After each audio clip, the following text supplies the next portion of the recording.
Hey everybody, welcome back to the Interact. I'm here with my boys, Cal and P. How are you guys doing? Hey, I'm ready to rock. What up? So today we're talking about what? One of the best shows right now on Netflix, the number one show there is, Cobra Kai! That's right, strike first, no mercy. Hey, dealing with the guys. Cal, can you give us a quick rundown of this season? I'm gonna pass on this one. Let Petey do it.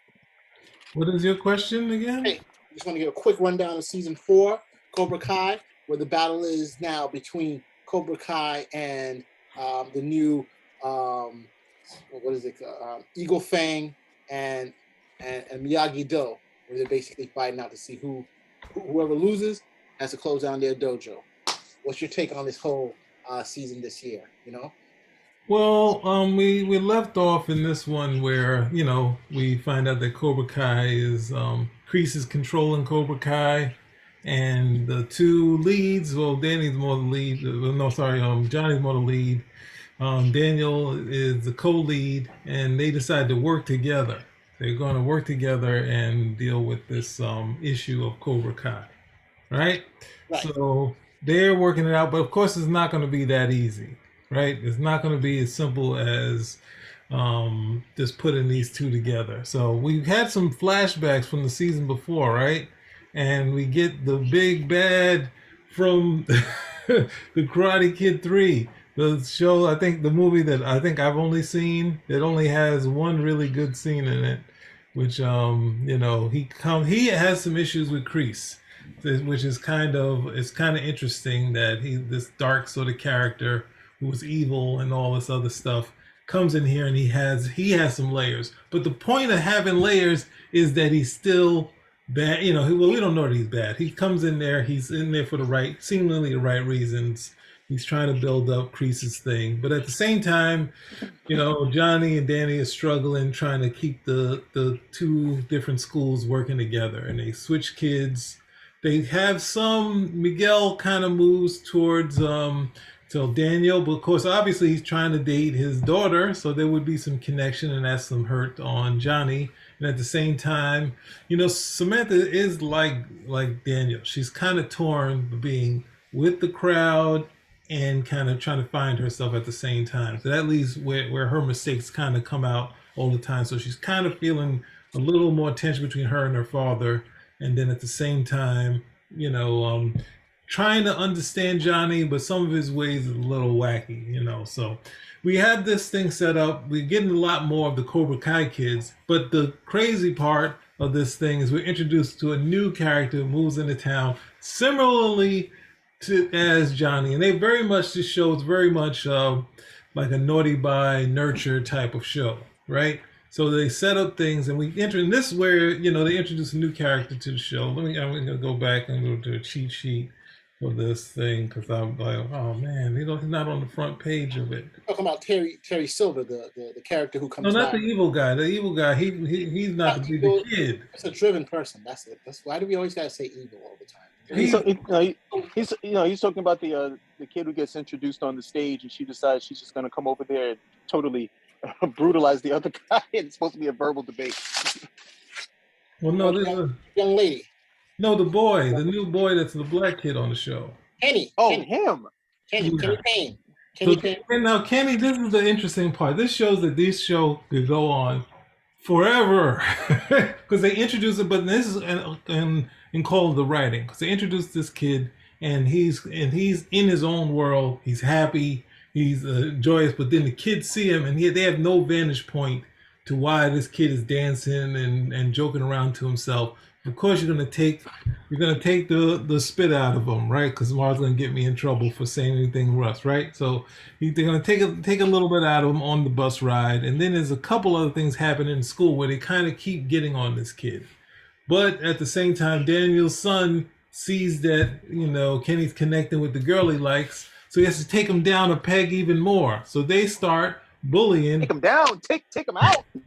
They're doing so much to him. They find out and he has the same likes as Daniel's son. So this brings in Daniel's son has been like like a little I don't. All the good words are taken a little ish on the show, and now we find out that he does have some good to him, but at the same time, he's drawn with these friends and he's going with the crowd, which leads you to this sort of thing where they develop this Kenny's character who's struggling with his father being away, this sort of stuff, and so much stuff going on in his life, and the embarrassment that we saw Daniel go through, we've seen Samantha go through, and this one who's not connected to the Daniel family going through it from one of their kin. So this is a great sort of subplot that goes through the entire season to the end, and it plays out magnificently. But the thing of it being like these are being real kids, so it's interesting that these kids are they have layers. There's a lot of layers to it. They kind of they're strong in their characterization, but the layers kind of play out to where the kids have bad moments and good moments, and it's all leading to this big, of course, tournament. They said the last time whoever loses gets knocked out. They can't do karate anymore, which is a little extreme. And Daniel shouldn't have signed up for that. But he's he goes to ego himself also. He should have been like, well, we're not really doing that. But I know that I mean, as an adult, you can't really. But the ego part is a part of his character, which we can't escape. We've seen that in Karate Kid 3 type of deal too. But Terry is interesting because he's all zenned out, but he has some dark stuff in his heart. And he kind of feels when Kreese comes to see him, he's kind of held back all of the stuff in him.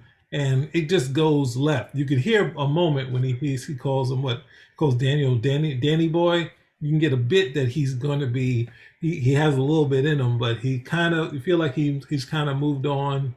But at the same time, well, we don't know. We're going to see how how he's going to play out. So that's the basic thing of this season, and I think it's a very strong season. The tournament stuff, they've done some more things to add some more karate. I think I was talking to a friend of mine, and he was like saying, yes, in truth, if these fights were to happen in a neighborhood, they'd probably be more watchful to see if kids are trying to have these big brawls type of thing. But in actuality, if you remember being a kid, there were fights all the time as a kid. So it's kind of taking that, but making it into like a step up, like showdown thing where you have a big, because it's a movie, it's TV, it's a TV show. You have to have big romantic type of scenes, and they utilize that with the karate stuff in there. And as you get to the tournament, I think these guys are ringers. I don't think they're regular kids. I think they have something.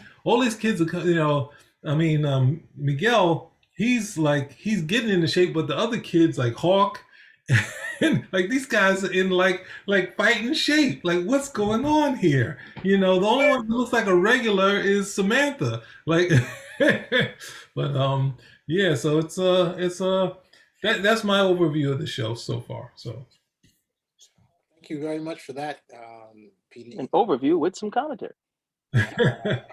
Hey, I mean, look, I think that this season was pretty good in terms of the show does a real good thing of making these characters more complex. They're not just simple. Everybody has different motivations and more complex motivations. Not simple black and white. You have people definitely trying to get past in their past, trying to get past people in their respective people that they're dealing with. But things also turn around where someone who's now part of a group feels where they were bullied at one point, they become part of a group, and now they feel, hey, I am now the bully. I can now do things. And people different characters can also see like, hey, what I've been doing is wrong. And I think can catch themselves, while others, they try to catch others in that. So, we see all that great thing with, and of course, there's spoilers going to be in this episode where we have Kenny, where he starts beating up LaRusso's son. Now, LaRusso's son throughout the episode was basically bullying Kenny all the whole season. At the very end, he's like, you know what? I am Cobra Kai basically, and I'm going to kick your butt. And like what you treat me, I'm going to be on top of you. And it is a little. It's even worse. It's the hard part of it since we're going to that. It's even worse than that because the Cobra Kai, it's revealing too much. You went too far. Let's just went too far. You went too far with it because we have Tori. We had the whole Tori and Cut then me off, so I never even finished the thought. So there's so much more to him just deciding to beat up. I said that he was being bullied the whole But season. the lesson he learned before that. That's the hard part. Before he beat So up. there's spoilers. Say what you gotta say. This is a spoiler show, bro. You know what I'm trying to say?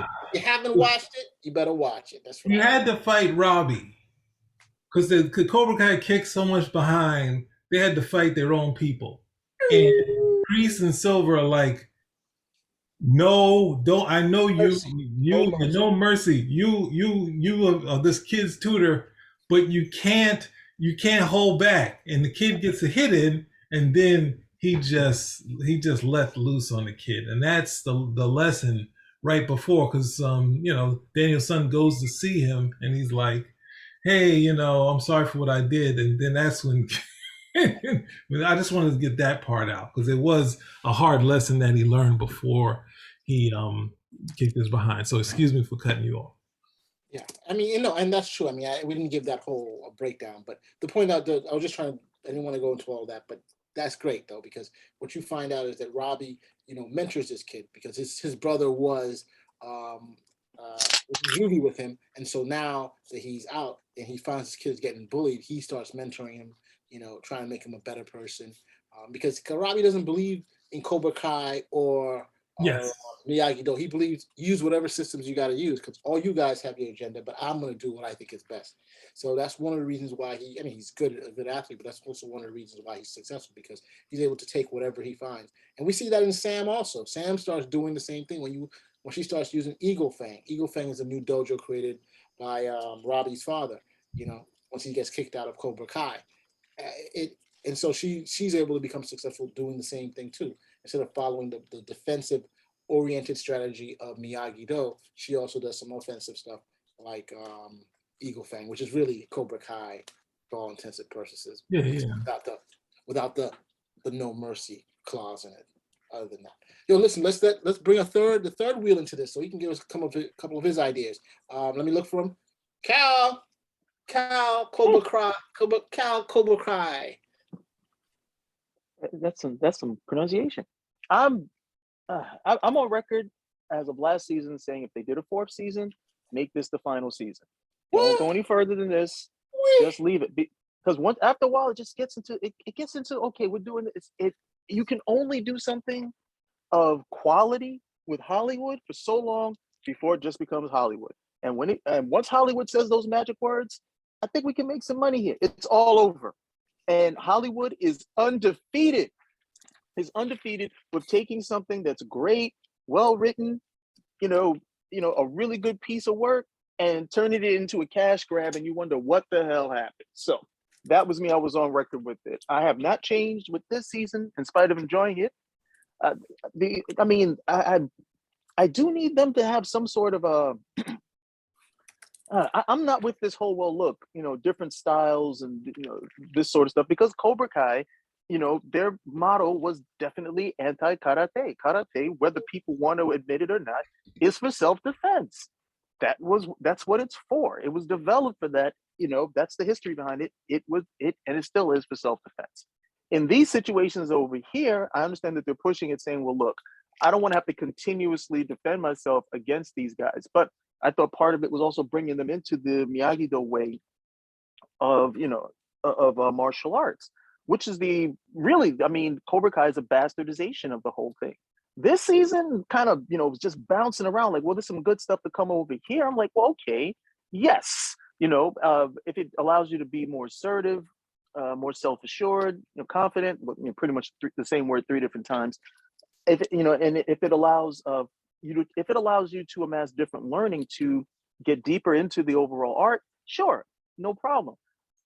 But the foundation of Miyagi-Do is one that is definitely correct in what it's professing. The Cobra Kai stuff, was never correct at the end of the day. Okay, the fact that Johnny has been able to use it successfully to an extent with some kids, okay, is a testament to more of him and less of the mantra that he was getting from his sensei. So as they kept progressing with this, I really wanted to be like, okay, where exactly is this gonna end up? Because it can't be, well, this is okay too. Okay, this whole, well, let's try to be Solomonic about the whole thing. The Cobra Kai stuff, that's Kreese, and Kreese is like the snake in the garden. Everywhere this guy shows up, he just makes trouble. This other guy was, what is it? Who is it? Silver? Yeah. This guy was living his life. Okay, he's wealthy. He's got a woman. He's doing these parties. He's cool. And then Kreese comes over and he's like, "No, I lost a part of myself." Yeah, the bad part. Mm-hmm. Yes, that was gone. He comes back and this guy starts not just second guessing himself, second guessing his whole life based on a feeling. That's how evil this dude is. Just the quintessential snake in the garden, Iago, just evil for no reason. Because even that stuff that happened to him in the Vietnam is not enough to substantiate the stuff that this guy does and brings out of people. But the other thing I did like, what's been going on with the season is this has just been the screw up fest. Everybody, the kids, the adults, the spouses, it's like nobody can get it right. I'm gonna go over and tell you to leave my daughter alone. Uh-oh, what have I done? Hey, I'm gonna come over to this guy and I'm gonna get closer to him. Oh no, I'm making this dude jealous. I'm gonna come over here and get back the girl, who I'm still in love with. Oh man, I gotta go tell this dude. It's like nobody can get on the right foot for this, at least not until the later episodes, which again makes for good drama, and it is an incredibly balanced approach to dealing with such an ensemble cast. Okay, that everybody gets their moments within the roles that are established for them, and it's all working. So for me, from that writing standpoint, some questions, a couple of concerns, but overall, just very, very well, very, very entertained by it overall. Though I'm still more of a traditional practitioner. I was never trained that, hey, I'm gonna go fight some MMA or that type of stuff. It was always for self-defense, even though we broke that rule several times and got punished for it over the course of the years studying. Yes, we did go to one dojo or one school, more than we should have, and challenge people and so on and so forth. You're totally guilty of that. But at the end of the day, you do come to realize this is for self-defense. Everything else has to be secondary. But that was the buildup as you learned and you became a better practitioner, and you get a better understanding for it. And I understand that these guys are still very much in the early stages of that, despite all the fighting that we've seen going on. Yeah. No, it's I mean, I only in my well no, I don't I just with the interesting part in this for the show is the two people that were kind of the leads, kind of like Miguel and Robbie took not a backseat, but it was really Samantha and Tori type of deal, which was interesting, and seeing Tori's kind of struggle. And the best part is when Tori goes to her job and she sees Samantha there, and it's an embarrassing thing, but Samantha at this point is now, which in good reason, taking shots at her. And a lot of times, people with the good characters, when the good characters have bad moments, they kind of be like, "Oh, see, I knew it. I knew you weren't that nice," like that type of deal. And then when Tori, who's had a lot of bad moments with some good, they're like, "Oh, Tori, we understand why you did this because you got a hard, hard life." Whereas, like, they're both kids, so you can't expect Samantha to take the higher ground all the time. And of course, like Daniel Russo, those times when she tries to take her shots, she is Murphy. There's a karma to it. If you believe in that, there's stuff that comes back to her same way it used to come back to her father. So she's really got that thread going on. But a lot of people I argue with say, "Oh, both of them, like Samantha and Anthony, they're both two little issues." And I was just like, well, they're kids. And the thing is, that's the cool part of him Anthony not liking Miyagi Do, like saying, "I'm totally not interested in this," but he'd been riding off of it with his friends. "Hey, go do some karate." And he's like, "Not now. This is not the I was like, oh man, I was like, and I wasn't necessarily, because he was so out of the show early in the first 3 seasons. There wasn't really anything to latch on to. But when you start writing to him and not change the character to make him likable, go the other way, where I was like, oh, I'm not really, I don't, this guy really, I can't really connect. And then when they make you connect, they don't make him connect with for the good things, make him connect with him trying to fit in with these other guys, which was cool. You say, all right, people have been, not to say I've done that type of thing, but you have this moment where you get this reward for something that oh, I can connect, but it's really bad. It's really bad. And I like that his way, what Khaled mentioned about the mother saying something to Tori, but at the same time her losing her job, and but the mother not saying, hey, this is my fault, like, because it's not her fault. She don't have to react the way she was reacting. She didn't have to go that far. But most people will be like, oh, she lost her job because of Mrs. LaRusso came and screwed her. Like, no way, no. Tori screwed up and then had to put a cherry on top saying how bad the restaurant was. Like, she had to, like, how do you leave a restaurant like that? She had making the thing worse. But we also have going back to the classics. They decided with Hawk they're gonna do the story of Samson. They're gonna do the story of Samson with Hawk, which is always good. Always, you can always go back to the classics and draw out for your story. So it's been fun having this character go through such a drastic thing. Bro, what happened? Well, they were paying back for all the stuff he did. He did a ton of stuff bad. He broke with best friends, and people thought, oh, they kind of forgot. No, the writers didn't forget. He's got to get his comeuppance, and boy, did he! They gave it. The fact that he only got his head shaved was because there's a big fight between the two dojos, and then they're like, hey, you guys can't fight anymore. But then they find ways to get at each other, and that's one of the ways they can, they confront. Yeah, but I mean, they actually broke the rule right there. That was a fight. I mean, that was a fight, and he was like, "Oh, this, that, and the other." They're like, "No, we got you now. We're gonna cut your hair off," and then he has to go. Of course, he's gonna go sulk about it. For whatever. Him. Just remember, it defined him because he's always. I think he's he's a little self because of the mark on his nose. I mean, on his lip, and that thing defined him. Everybody knew that was Hawk. The colors, the height, and everything. They loved it. And now that's gone. It shifts you. And then he's the dojo. He's no longer with Cobra Kai. Is he with Eagle Fang? Is he with Miyagi Do? I thought that was excellent. The writers did an excellent job. Sorry for cutting in, Cal. I know you're going to agree with me. That's why I just jumped in. I mean, you can go that route with it. I might have done something different because the hair defined that part of him that was bad. It defined a transition into confidence based on being someone who's a bad person at the end of the day. So at the end of the day, losing it, at least for me, is not a bad thing. That's symbolic of transitioning away from all of the inappropriate things that you were learning from karate. So that was gonna have that, for at least for me, that was gonna have to happen. That was gonna have to happen anyway. I might have done it.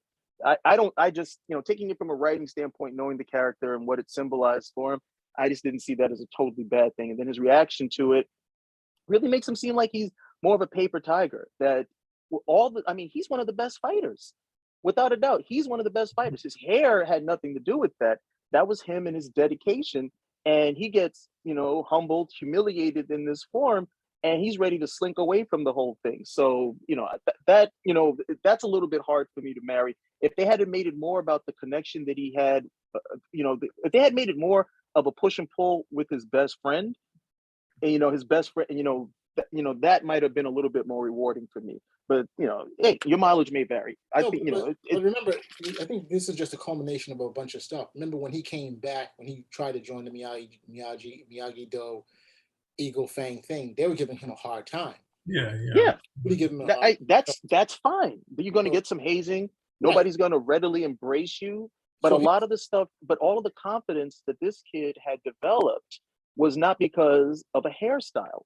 But it was because of his proficiency. It was because of his proficiency with the art. Right, and you don't lose that because you lost your hairstyle. No, but he was part of a group such as Cobra Kai, and it was a tight group, and he rose in the ranks. He was someone who was an outsider. He became popular, and his skills, rose. Now he had to start over again, and they were giving him issues.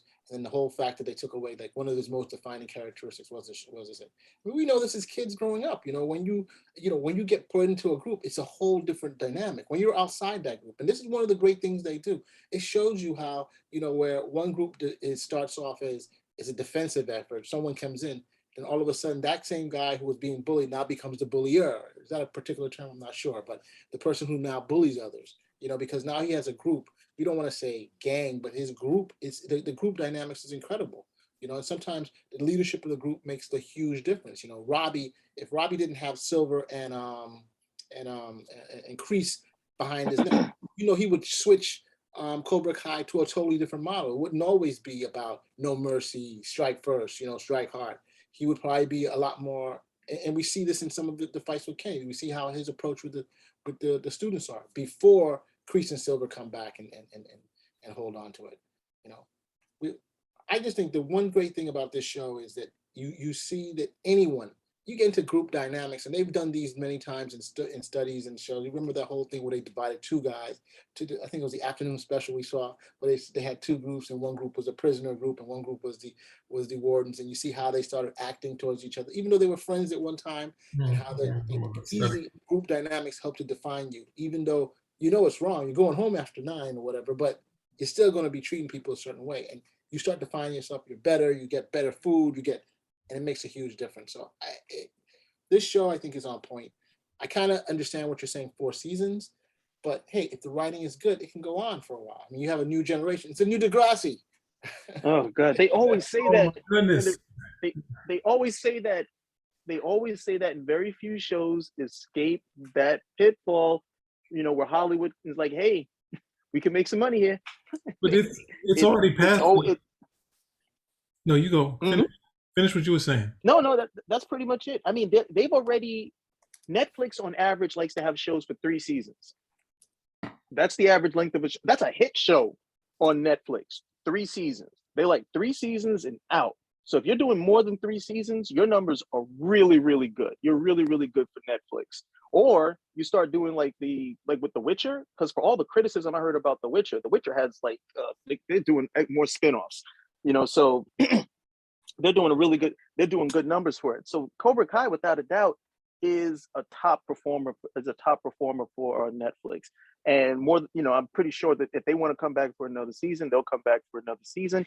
Just from a writing standpoint, this is not so much about ending on a high note, but this is just realizing, look, how much more story do we really have to tell? Not grinding this out, not introducing more characters who can also be bullied so we can keep this cycle going, but how much legitimate story do you still have to tell?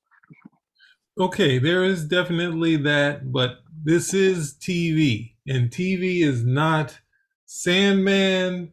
It is not the Breaking Bad. It's not anything that can fit in a DVD set. It's once you jump the shark, you go on another 5 years. So I mean, obviously you can have some leg, but it's for a spin-off of a show of a movie that already had its legs. It had its legs for possibly 2 stories, and then they got 3 more after that. Now you got the TV shows. The TV version never works outside of what's happening. There's only a few that the spinoff from the movie was a successful show. So it's like ultimately TV shows are kind of like grinded till it's, unless you're like AMC and you're doing Mad Men or something like that, where you're doing this high-end art, that's when they're kind of like, hey, don't do this sort of thing. Or you're like Cheers, we have like a good, there's a point where they're just killing it. I would say the same, for me, the same for with children. I don't see this as different from them other shows. That for me, this is no different than Mad Men. It's just, Mad Men is a different style, different themes going along, different texture, okay, but still high quality. I still feel the same way about this one, because and we've talked about this, off the show. One of the bigger things is that they're letting these kids actually be kids, which is so rare on TV. A lot of times they want to make the kids annoying, or the kids know everything and they don't make any mistakes and the parents are always wrong, like some Disney kids or something, but they're actually letting them be kids, which is almost revolutionary. on a television program. So I'm really vibing and digging with that aspect of it as well, because there's not a lot of that. There's a whole bunch of this other stuff with being a teenager is the worst thing possible, but we're actually getting to see these guys make mistakes, but actually get better for it. Like, hey, you don't have to keep, this particular route, and what drives them down this. And one of the themes that one of the things that I thought that they really established early on was that this whole lineage of Cobra Kai and this lineage of Miyagi-Do were these things that helped to ground these two young boys who didn't have any other father figures in their lives. And it was, the foundation is karate, but how it was taught and how it was introduced to them. And then you get to see how it goes, further on. That if you raise somebody correctly, okay, they can go on to raise other people correctly. You raise them incorrectly, well, then they're going to make the same mistakes on other people. And we get to see that through the methodologies and the foundations of these two different schools of karate. So I really vibe. And I'm not even sure if anybody else is getting that, but I really vibe with that. It's like, look, if you teach this guy to attack first, and that's what grounds him in life, then yeah, if he decides to teach anybody else, he's not going to change that. And then the converse, and then the converse over there on the other side with Miyagi-Do. So those particular things, when I saw, like, those things really resonate with me from a writing standpoint. I just really enjoy that overall. If I'm just concerned, it's like, you decide, well, hey, we can just, and I get it. You have a hit program. You want to keep that program on as long as you can. It helps to bring people in. Maybe they'll watch something else. You're helping to keep everything up. You got strong numbers. We need you to keep on. And then before you know it, it's 10 years of Smallville. Hollywood always wins. You could go to Walking Dead, but the thing of it is that's why I brought up. I put up Mad Men, Cheers, and what's that thing, and Married with Children. Even though I would say there's 7 strong, or some of the first ones are kind of weaker, but as it got to the middle, the Married with Children got really strong, and by I think either 7 or 8, it was weaker and it was duller. But at the same time, there was some moments there. Now, yes, you can want to have that close off, which I think works for people where they're like, oh, this last season sucked, or that sort of thing. Even I hear with kids when talking about Rugrats, my little sister, although the new Rugrats was terrible, that sort of thing. But it's one of the things, like, really, and we like to have the Michael Jordan thing where you end it on top.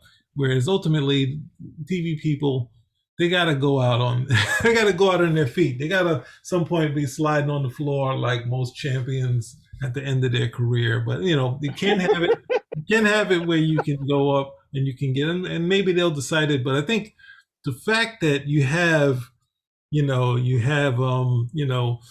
it Ralph Macchio and was it William Zabka? Like, you have them two as exec producers, and they're still allowing their characters to get egg on their face, where they're not sitting around and saying, you know what, my guy needs to win here. I need this. I need someone big that I can beat up. And that's the thing. Like, I think we were talking about it before, where you can see in the Wonder Years, they kind of wrote towards Kevin, and Kevin would be right.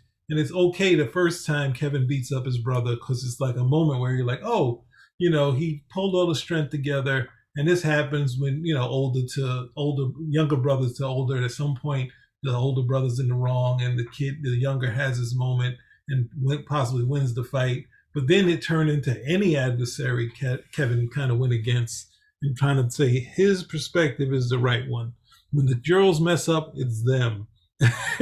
When he wants to move on, it's like that sort of thing. When his father acts bad to him, Kevin still has to win. Like Kevin, like that sort of thing. And that's what I don't think they fall into the trap of, which you had already mentioned it earlier, Cal, where the idea of just me, I can agree with you, but at the same time wanting to see how far they can go, and see what they can do with this. Because they already start with the new kid, Terry. They got Silver there, Terry Silver there, and Kenny, and then you got Terry Silver there. So you got stuff to do. Maybe not another 10. Not another 10, but maybe like a couple, maybe 5 or 6. That's okay. And LaRusso's son also coming up now. Yeah, that's going to be nutty. Because he's still not even ready to do any karate. I mean, it's still stages, I think most of those kids are going to move on, but I don't know. I don't know. don't know. It's like it's gonna like Saved by the Bell second class. I don't. No, but you already mentioned Degrassi though. You mentioned Degrassi, that thing. When I've only seen the bit, I was just like, I think they even had like the way Degrassi was doing stuff. They had the gay characters, and then they had a real moment with the gay character where the gay was trying to do this. He was trying to do a protest or something, and it got shut down. And I was just like, they're not supposed to do that. They're supposed to do, this guy is right, and they like. He like said, no. His whole thing is, that was with the little I saw of it. I'm like, oh, this is what they said it is. They were like real kids, where you kind of had that moment where you get your, I'm in the right, and they're like, oh nope, you got shut down. You got pushed aside. One of the reasons of success is that it's a family program. A lot of people. Will you stop saying that there are characters like that in the show, in Degrassi? Come on. I'm trying to say to you that this is to say if they're going to go total line or they're going to do storytelling. And they did storytelling. I think they'll do storytelling. I'm just saying that I think that, one of the big pluses. How many times did I say that is a problem? Twice? The Miyagi-Do, the whole thing with Miyagi-Do is that you have the fact that you still have Miyagi still a main whatever. We see him being part of the show, right? They still go back. They do those flashback images of different aspects of the show. But I still like the fact that you still go back to Pat Morita and you still talk about him. I mean, it's like he's like another character. You have LaRusso, you have Johnny, and you have Pat Morita there still, And what will he say? Like at the very end when they're trying to it would, if he was still around. You got to find your own style. It has to be for you. That's what he tells them. Oh God. If Miyagi was still around, none of this would be going on. Disagree. It went on for 3 movies. What are you talking about? No, are you kidding? No, they had to go to Okinawa to keep up with some drama for the second movie. If Miyagi was still, look at the third movie. Miyagi was like, "No, I'm not doing this anymore." He told them, "I'm not going to get you involved this season. I trained you the first time because you needed that, and I helped you the second time because you needed that." He was like, "This right over here, you're on your own." Okay, because you don't need this one. He's like, no, I'm not. He's like, this is not part of my philosophy. This is not the reason why I trained you. And then the only reason why he had to get involved is because Danny was dealing with some coked up nut job, as we learned on this season of Cobra Kai. But other than that, it wasn't like the Cobra Kai, like Johnny was gone. We didn't see him anymore. These guys he literally had 2 adult men gunning for him, which the guy spoke to. He was like, that was just crazy. At the end of the day, and that was something they addressed in the first season. That when he lost Miyagi, okay, that was like equivalent to him using his father for a second time, and the grounding that he had through the teachings of Miyagi and the love he got from this guy and everything. And what did it also make him distant from? All the teachings that he got with Miyagi-Do karate at the end of the day. If Miyagi was around, none of this would be going on. Danny would still be grounded. He wouldn't have, have fallen back into his poor things of having to have his ego checked. These guys would be looking, they'd probably have Miyagi Day in the Valley because of how influential this guy would be.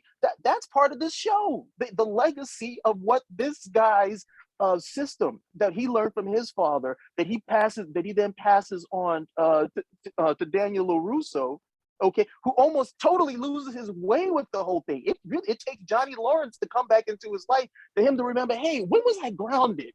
Okay, when was my life like? What's missing at the end of the day? And then he's like, I really miss Mr. Miyagi, but hey, he left me all of these things to remember him, in this system, and I've totally let go of the system. They addressed that so well in the first season. If Miyagi was alive, none of this would be going on. Well, that's one of the things they connected to in the third in the fight with Samantha.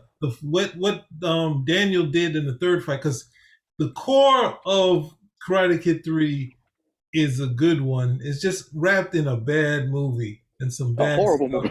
It's really wrapped. There's some things with Daniel, even though it's like it's like he's getting like they're trying to keep him looking like a kid, but at the same time he's getting older, so it's kind of these things. But the whole father-son thing and them like somehow having to separate, but at the same time, Miyagi says, "I'm not going anywhere." So when they had the final kata, when he finally does that and he's setting up and does all his stuff, you see Samantha do that in her showdown, and at least that callback to it was just cool, because that was when I was watching, I was like saying, what is she doing? This isn't something we really see in the fights.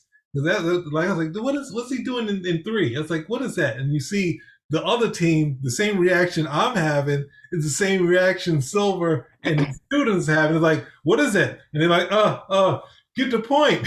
And then they have a great shot where you have Daniel, and then you got a rack focus to Miyagi, and this is like, oh, that's it. They connected. They're connected again, and you have these great talents and these great characters that you can connect with, and that's one of the things where you say, well, yeah, this is some good stuff as far as their characters. Regretfully, it's wrapped in it's in a really bad movie because that end fight was so long. I tried to send the clip of Daniel, and then there's so many bad. The villain kid is so bad in it. He's calling them, Mary's gonna keep getting into. He's calling them some Asian insults in there. He's like, it's a couple of them. This is so bad. You mean bad? You mean bad in terms of the character, or bad in terms of the acting?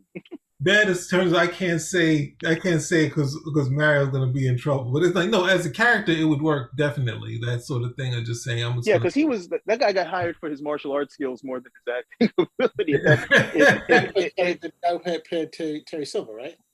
The kid. The guy. I mean, Karate Kid 3 is, look, let's try to do everything that worked in Karate Kid 1, except there's no connection to any of this stuff. He's like, okay, this guy hates me. Why do you hate me? Because I'm part of the new Cobra Kai. He's like, what?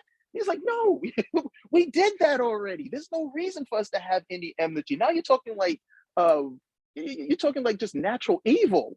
At the end of the day, you're going to bother me for no reason. We have no reason to dislike each other.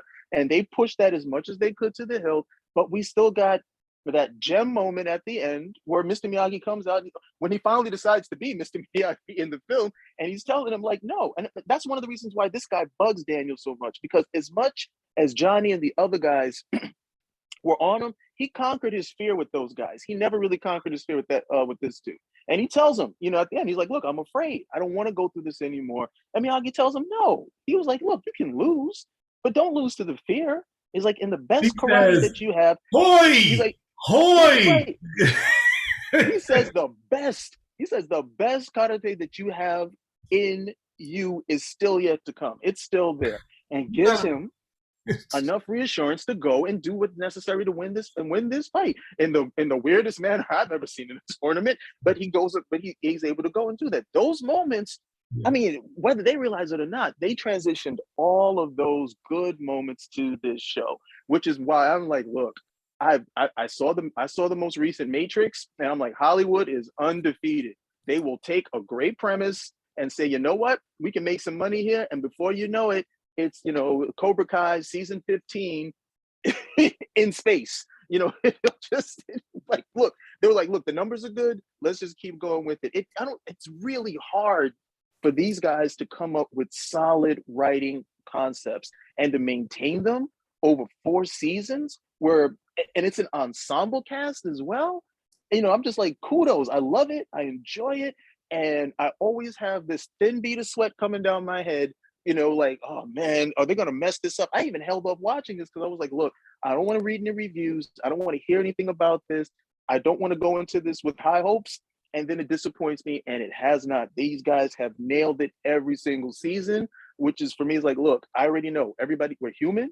Nobody's going to nail it every single season. I just hope that if they come together and realize, look, we don't really have any more story to tell with these people, that they'll do that. Say, look, we don't have any more story. We're going to wrap this up. Okay. Thank you guys for your patronage. It's been fun. Everybody's going to move on to some other stuff. And you can always watch this again as many times as you like. Yeah. So overall, did we like this show? Yeah. No, we hated it. What are you talking about? Yeah, of course. Just want to make sure we're all on the same page. All right, so is there anything else you want to bring out? Or I think we covered season 5. We know it's already greenlit. Season 5. Lord. I don't know what they're gonna do for season 5. I don't know what they're gonna do for season 5. I mean, as much as precautious of a season 5, but I did see how they were able to bring in this new character, and he worked very well, very quickly. I have to admit, I identified with him because he's the kid over here. He's listening to rock music, punk pop punk rock music of all things. And I remember being into music where I couldn't even come out and say I like these tunes because I would have got beat up real quick. You had to come over there. Nah, man, I'm listening to this. Yeah, no, I'm listening to this right over here. Go home and you're listening to stuff with some dude who looks like a chick. Just had to stay like totally in the closet. So I totally identify with that right there. Then he gets caught dancing and these guys are just riding on him. That didn't happen to me because I was like, no, I'm keeping all this stuff deep in the closet. Nobody's ever finding about this. I'm going to have the public music tastes and then privately I'll make certain I'm enjoying this. Well, but, no, going to what you were just saying just then.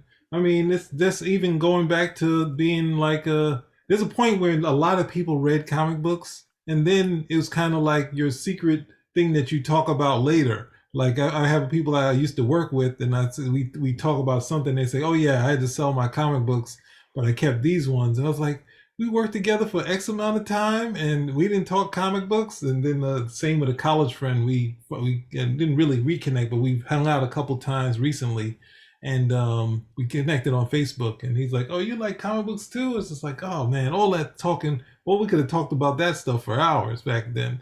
And all the hot stuff and all the Jim Lee stuff was going on. But anyway, yeah, that sort of thing with the kid that people go through, you can really connect with that sort of thing of the kid trying to be himself, and then next thing you know, they're trying to give him stuff for it, and then he has these, he has the same likes as Anthony LaRusso, but the Anthony's hiding and saying, hey, he don't want to get this, this by his friend, so he's like, yeah, I heard something about this thing, but he's not telling the truth, that sort of thing. So it'll be interesting to see where they go with this. And yeah, I'm all for it. I'm all for it. I mean, yeah, I don't know that they're gonna keep going forever, but at the same time, they have something. I'm saying with TV, I'm not saying go to extremes like The Walking Dead, but ultimately AMC changed their whole focus where they were the high-end TV show. They did Mad Men, they did Breaking Bad, and then they just did every form of Walking Dead they could possibly do, and it's still going, right? It works, yes. It's still good. It's still good. So still. How you saying it's still good? How you saying it's still good? I'm still watching it. You're kidding. You're not watching it. I don't watch it. I don't believe that. All right, you don't have to believe it. It is what it is. You watched the last season of Walking Dead. I watched the last season of Walking Dead. I watched the last season. I'm still watching The World Beyond, I think it's called. It's the third series. Fear the Walking Dead. They had The World Beyond. Oh my God, are you kidding? World Beyond isn't. And you haven't done any shows about this? That's worse than. Dude, are we doing this show or are we digressing? We are digressing. So, Spinnerack out. Jeez, guys, you got to stick on topic. Stop recording.